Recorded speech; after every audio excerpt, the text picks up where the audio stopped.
照島國的暗浪。誰在聽海底的探訪？聲波探測驚醒了隱秘的恐慌。35公里的裂紋埋藏於遠方。原來命運的伏線總比想像忙。沿岸裏晚燈都有光，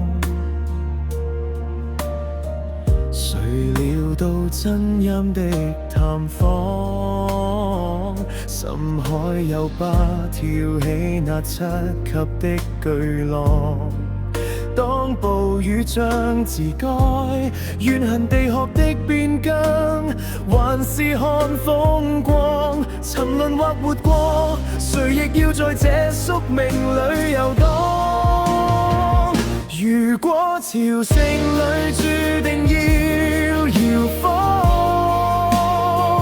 承諾過那些風景怎去安放？斷層如像裂開的愛逼我們堅壯，海嘯若沉沒了曾經執着的渴望，在廢墟中拈花微笑，抹去淚光，才懂擁抱有多重要，別看輕這碰撞。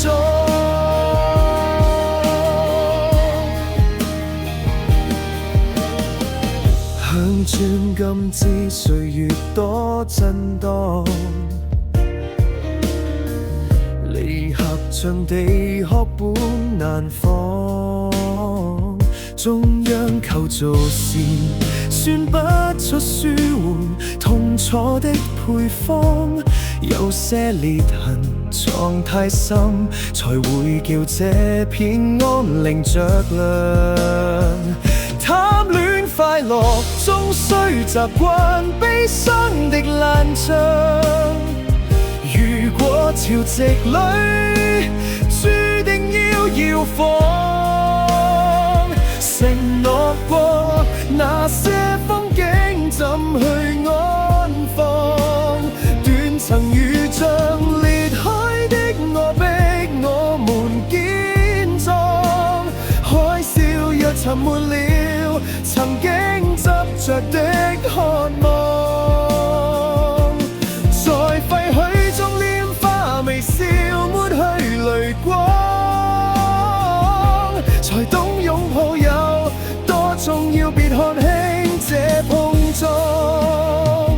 不必可問那天會被震盪，生死有數我們不必渺茫。經文兩條活斷層提示了這紅塵有多荒唐，揸緊眼前才能抵抗命運的流放。何況誰地殼注定要搖晃，餘下那點溫柔怎去安放？